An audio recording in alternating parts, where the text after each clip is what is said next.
All right, as of right now, don't know the status of Nick Bosa. Clearly, when he left the game in the first quarter on Sunday against the Arizona Cardinals, and he gave that thumbs down signal to his parents in the stands, it did not bode well for his future.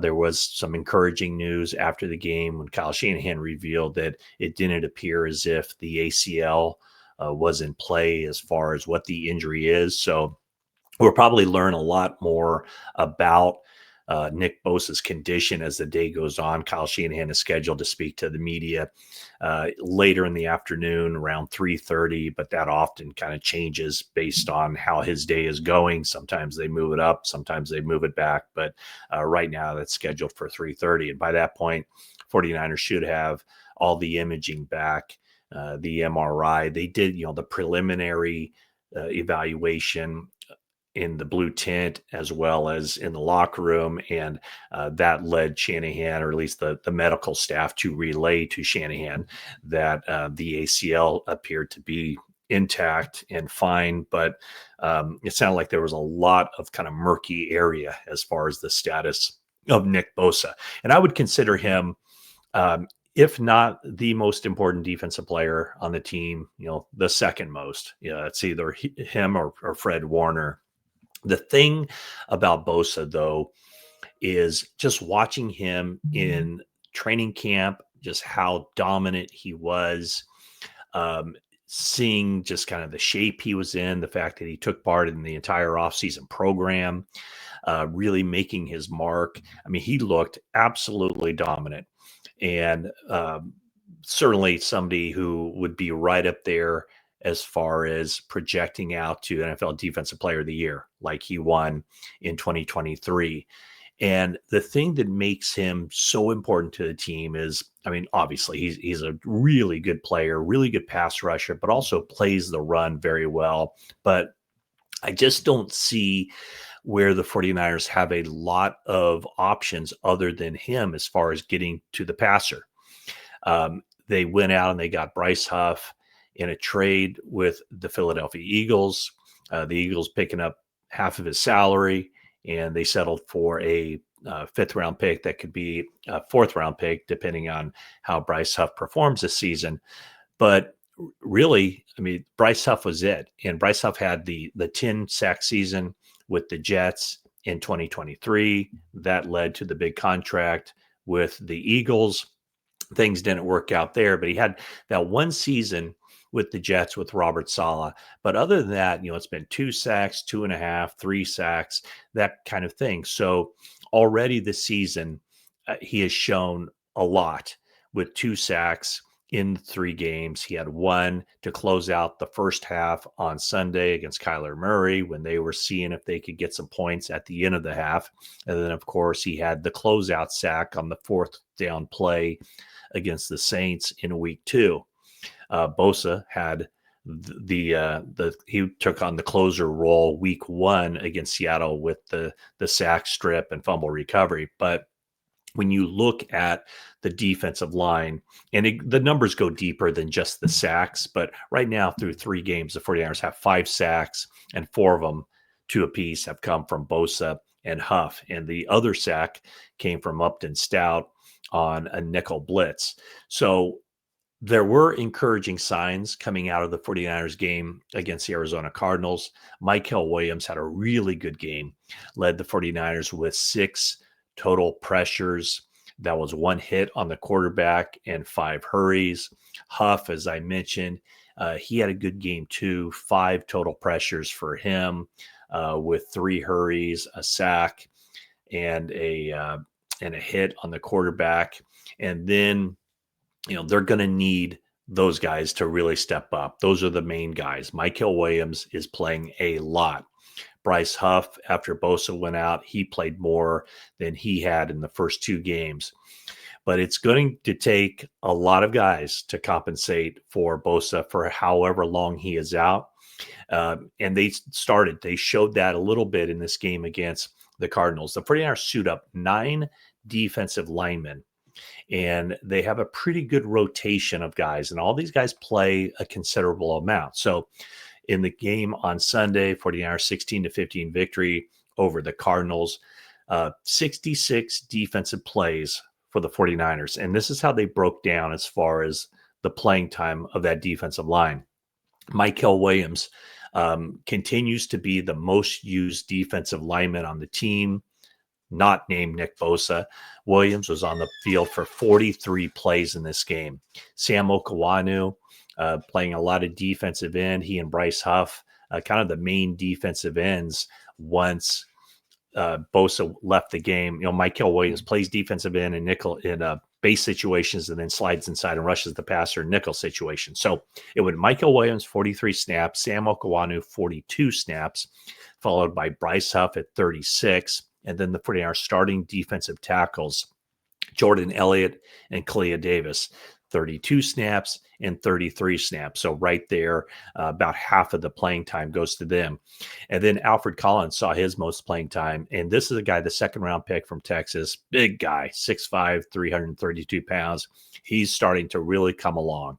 31 snaps for him. I would say quite clearly he is the most improved player on the 49ers defense from training camp into the regular season and even the first 3 games of the regular season. He has really taken his game up significant levels with the more he has played. And then Yetur Gross-Matos, who's been battling this knee condition, getting limited practice during the week. He had 22 snaps. CJ West, the rookie, 14 snaps. And then Bosa had to exit the game after 14 snaps. So I'm a little bit skeptical just as far as the juice the 49ers have from their pass rush, being able to win one-on-one matchups. And the thing about Bosa that makes him so valuable is that he can beat double teams. Whenever a team lines up an offensive tackle and a tight end assigned to block him, he can split that. He can win that. He also attracts a lot of attention with chips. Teams have to game plan for him, and that leaves other guys one-on-one singled up, like Williams, like Huff, like Okawanu.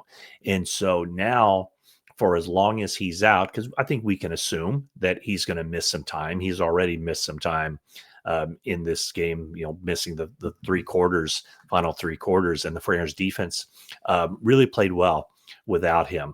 But they have to do it in different ways. So they're going to need guys to step up, like Mykel Williams. So good in his first 3 games, even though he doesn't have the big numbers that is generally associated with this honor. It's hard for me to believe that there's been a rookie who's made a bigger impact in the first 3 games of the season than Mykel Williams, playing as much as he has in a high leverage position, an important position, and being able to play multiple spots on that defensive line, showing his versatility. And man, he is a young guy too. So the 49ers, I know, are feeling very good about that selection of Mykel Williams at number 11 overall. Bryce Huff has to show that form of 2023. Sam Okawanu, who's, in all essence here, kind of new to the game. He's learning. He's going to get a big time opportunity as well. But I think even more so than the 8 guys who have suited up for these games have to elevate what they're doing. This is why they have Robert Saleh. When the 49ers when Kyle Shanahan decided he wanted Saleh on his staff, and there were so many defensive coordinators that Kyle Shanahan was also interested in as kind of plan B material. When those guys started flying off the board early in the offseason, when Robert Saleh was still in the mix for a couple of head coaching opportunities, Shanahan showed some patience. Robert Saleh told him, if I don't get a head coaching job, I will be back as 49ers defensive coordinator. So the 49ers showed that patience. They stuck with it, and it paid off. But at that time, Shanahan identified Robert Saleh as the guy that he wanted to be able to bring to the organization, tap into his 3+ years of experience as a head coach, with new players, coming up with new ideas, evolving the defense with the Jets, bringing it back to the 49ers, and then being able to incorporate the veteran guys who were already here.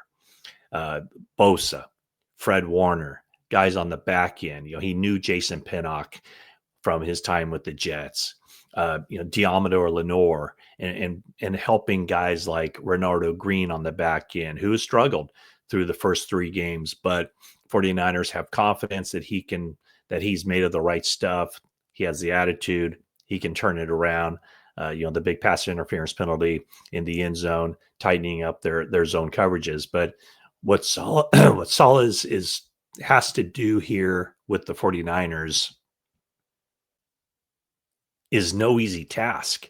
It's incorporating those young guys with the veteran guys. It's trying to figure out the best positions to put these guys in so that they can play fast. I was talking to D Winters last week, and he said that was the first thing that Robert Saleh told him when he became the defensive coordinator was, I'm going to put you in a position where where you can play fast. You don't have to do a whole lot of thinking, kind of simplify it. But there's also this balancing act, because now, without kind of the given of Nick Bosa being able to turn the heat up on the quarterback basically anytime he wants, the 49ers are going to have to generate more stuff. They're going to have to generate a pass rush. They're going to have to bring blitzes. They're going to have to do different things up front while also mixing up the coverages on the back end. And so far, it seems like this mixture of the young players and the older players are giving Saleh that opportunity to do some different things. And whether it's the personnel groupings, one of the things that really stood out from this game against the Cardinals was the usage of Jair Brown as a big nickel. I don't think, and I think it's been backed up now, how these first 3 weeks have taken place. The 49ers, haven't given up. They haven't soured on Jair Brown. It's just that they like Jason Pinnock and Marquis Siegel better in those starting spots. But the 49ers have found a role for Brown. And on this game Sunday, the way it showed up was that Jared Brown played 25 snaps from scrimmage. That is a lot. So, clearly their safeties, their corners, those guys who start, those 4 guys play every snap. And then it was Upton Stout who played 32 snaps. So 49ers were on the field for 66 defensive snaps. Stout was out there half the time. And then Jair Brown was out there for 25 snaps. The 49ers did use a little bit more of their 3 linebacker sets, with Luke Gifford on the field for about a dozen plays after not playing at all against New Orleans. So that's the thing that is going to make Robert Saleh earn his money, is that 49ers can play 5 defensive linemen. They can play a whole game with just 2 linebackers, or they can incorporate Luke Gifford into the mix. They can play, their base 4 defensive backs, or they can bring in a nickel back like Upton Stout. They can bring in a big nickel like Jair Brown. So 49ers have a big task ahead of them for compensating for the loss of Nick Bosa for however long he's out of the lineup. And I guess the best template to use here, the best indicator of where the 49ers can go for as long as Bosa is out, maybe he doesn't miss any time. Maybe he misses a long time. It remains to be seen. Well, like I said, we'll probably know a lot more about this later in the day on Monday. But look at how the 49ers have compensated for the loss of George Kittle, a guy who does everything, right? And they've used at least 2 guys to take over for what Kittle brings to the table. And Luke Farrell probably isn't as good a blocker as George Kittle. He might be. And we know Jake Tonjes is a good receiver, but he's certainly not as good of a receiver as George Kittle.